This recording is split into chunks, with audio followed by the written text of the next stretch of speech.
the night of February the 14th, 1945, the body of Charles Walton was found on a farm in Lower Quinton, Warwickshire in England. Charles Walton's throat had been slashed open and the prongs of a pitchfork dug into the mud on either side of his neck, pinning the body to the ground. As leads on the case faded away, paranoia and superstition crept in, leading to theories of witchcraft and the occult, remnants of which linger still. This is Dark Histories, where the facts are worse than fiction.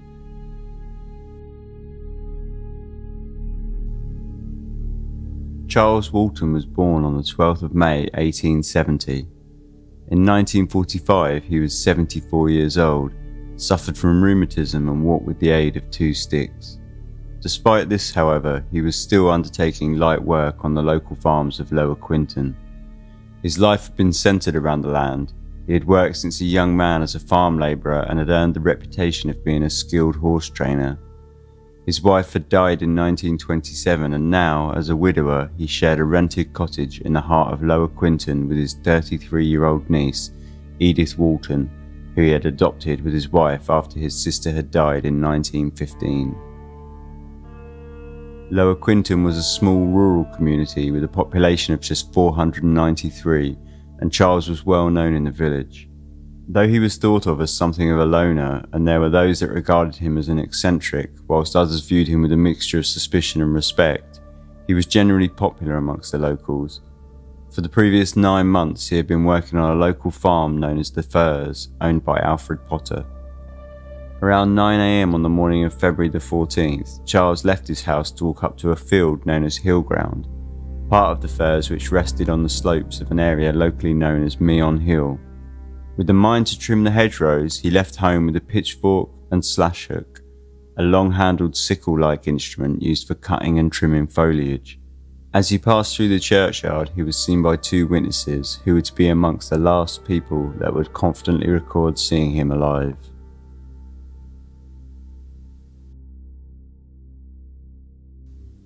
At 6 PM, Edith Walton returned to their cottage after her day's work to find it empty. Charles was usually home from work by 4 PM and was a man of fierce habits, therefore she found it to be unusual that he hadn't yet returned. Beginning to worry that Charles had fallen ill, Edith visited her neighbour, another agricultural worker named Harry Beasley. Together they walked up to the Firs farm and called in on Alfred Potter, who was the owner. Alfred confirmed that he had seen Charles earlier in the day cutting hedgerows up on the hill ground, and all 3 walked up to the field, torches in hand, to see if they might find him.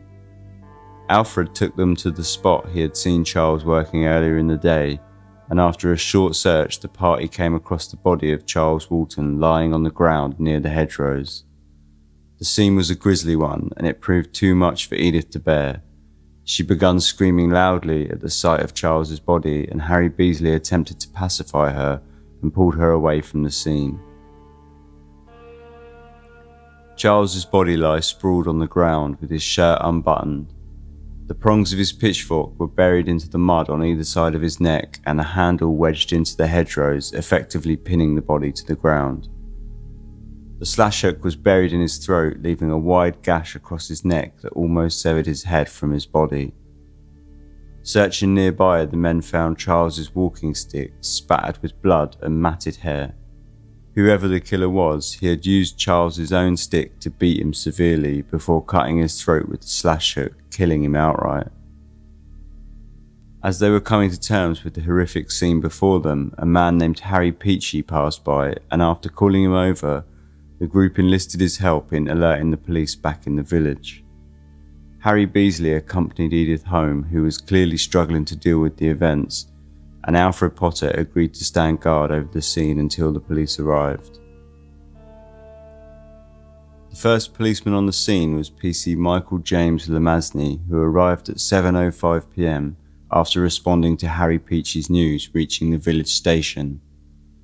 Members of Stratford-upon-Avon CID were later to arrive, as well as members of the West Midlands forensics team.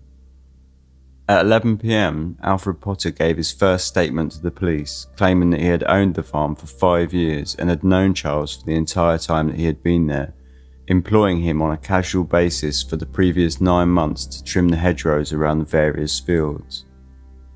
In the morning he had been in the College Arms with Joseph Stanley, a farmer of White Cross Farm, and after leaving at noon he had seen Charles working about 500 to 600 yards away from an adjoining field.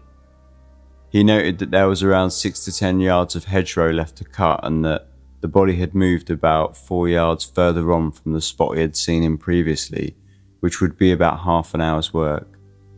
He described Walton as an inoffensive type of man, but one who would speak his mind if necessary. The body was finally removed at 1:30 a.m. in the morning. One of the first observations noted by police concerning Charles was a missing pocket watch that, despite being carried with Charles religiously, was nowhere to be found on his body or nearby in the field.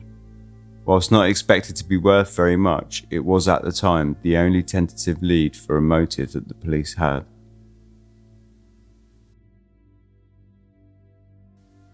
The official autopsy report stated that Charles Walton had bruising on ribs, chest and head, all of which matched his walking stick. His trachea had been cut. He also had several defensive wounds, suggesting he put up as best a defence as he could for a 74-year-old man. He had a cut on his left hand alongside bruises on his right arm and left hand. Almost immediately, the local police sent a message to Scotland Yard requesting help on the case. On the 15th of February, the Deputy Chief Constable of Warwickshire sent a message requesting assistance, citing a nearby prisoner of war camp as a primary concern. The message read, "The Chief Constable has asked me to get the assistance of Scotland Yard to assist in a brutal case of murder that took place yesterday. The deceased is a man named Charles Walton, aged 75, and he was killed with an instrument known as a slash hook. The murder was either committed by a madman or one of the Italian prisoners who were in a camp nearby. The assistance of an Italian interpreter would be necessary, I think. Dr. Webster states deceased was killed between 1 and 2 p.m. yesterday. A metal watch is missing from the body. It is being circulated." The nearby camp was named Long Marston and was situated 2 miles from the village of Lower Quinton. It housed both Italian and German prisoners throughout World War II, but by this stage of the war, as with many of the British camps, it had a rather relaxed view of security akin to a modern open prison. Many prisoners were encouraged to integrate into the local communities in a limited capacity, often working as labourers on local farms. As is commonly the way, it is often an initial leap of logic to suspect an outsider to a case, and so it was here in the tight-knit community of Lower Quinton.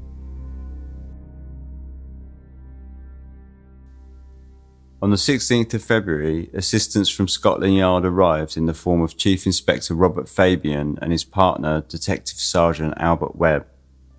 Fabian was one of the foremost inspectors of the generation and highly respected.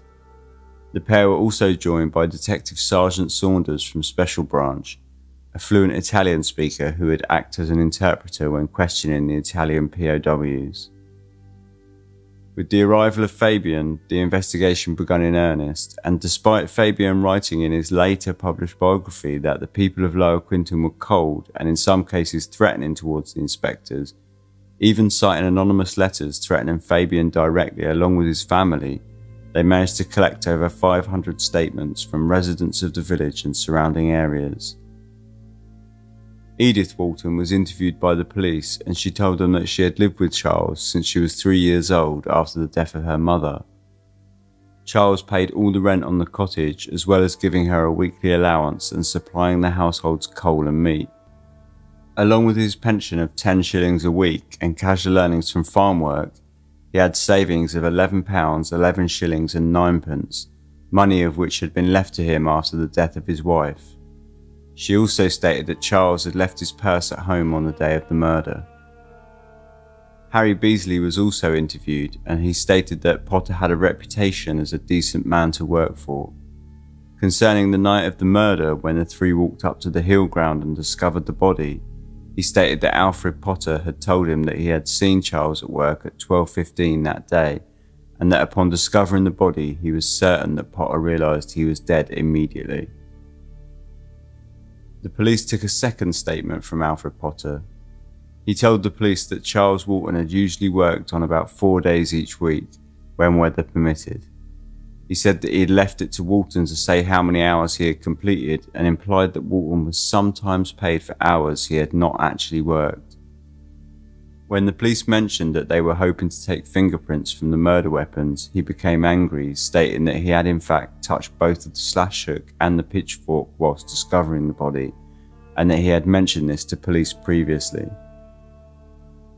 Detective Sergeant Saunders undertook interviews with the Italians, and despite finding that the camp's security was lighter than anyone expected of a POW camp, with the prisoners essentially being free to come and go as they pleased, no Italian connection with the murder was found, and eventually the suspicions of the camp members subsided, as no solid leads materialised nor any motives. Becoming desperate, RAF planes were called in to photograph the entire village, and the Royal Engineers swept the entire murder scene and surrounding area with mine detectors in an attempt to find any trace of the pocket watch, though nothing was found. As leads faded away, paranoia and superstition crept in. Many theories were put forward which still linger today, blurring the facts of the case and taking it in an even darker direction.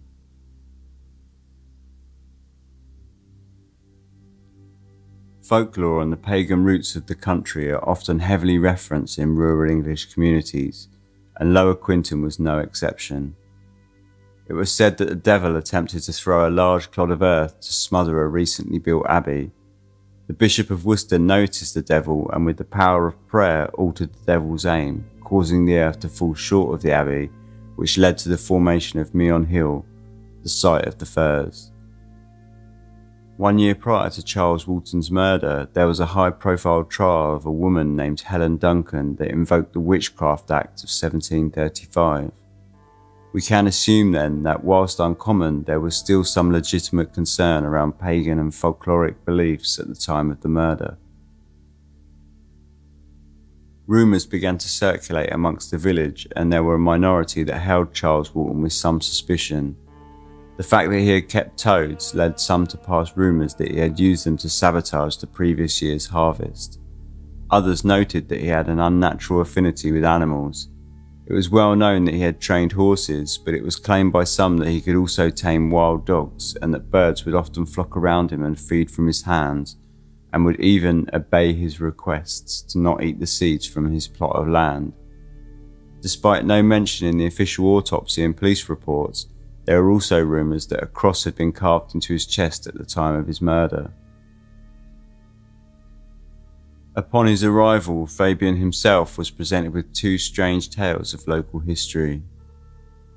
Detective Superintendent Alex Spooner, head of Warwickshire CID, presented Fabian with a book published in 1929 entitled Folklore, Old Customs and Traditions in Shakespeareland.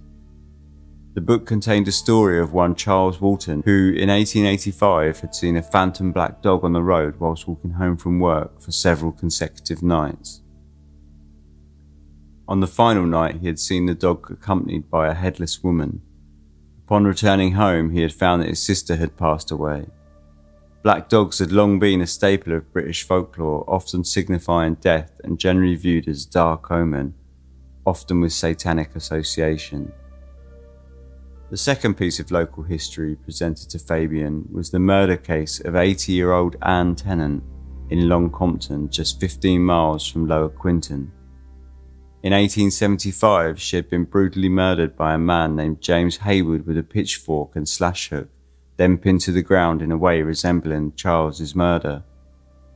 James Hayward later claimed that he had killed the woman on the grounds that she was a witch. We now know, in fact, that the boyhood Charles Walton from the book was highly unlikely to have been the same person as the murder victim. No records have ever been found in any of the birth or death records pertaining to him having a sister who died in 1885. We also know that the murder of Anne Tennant, in fact, did not hold much similarity at all to the murder of Charles Walton, except for the fact that a pitchfork had been involved in both cases. Anne had been attacked in front of several witnesses and died in her sister's house from injuries sustained by James Hayward, who stabbed her in the legs and head with a pitchfork. A slash hook was not involved at all. Whether or not Fabian took any stock in either story or the rumours surrounding Charles at the time of the murder is debatable. He makes no mention of them in any of his police reports. However, in his autobiography published 25 years later, he refers to the case as the Witchcraft murder.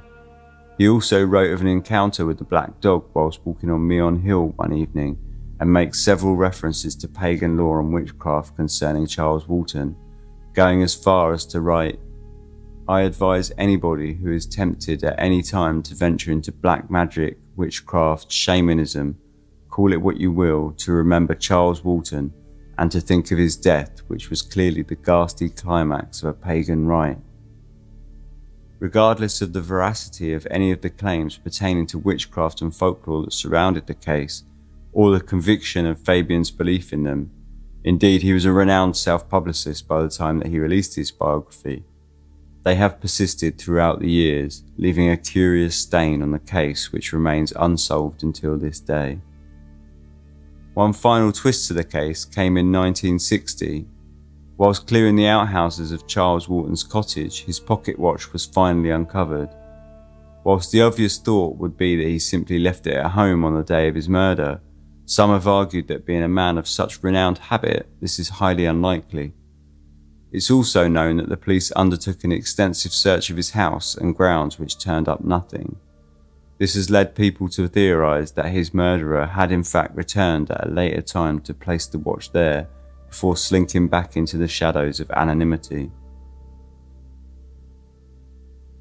Lower Quinton remains as closed today on the subject of Charles Walton as it was to Fabian in 1945.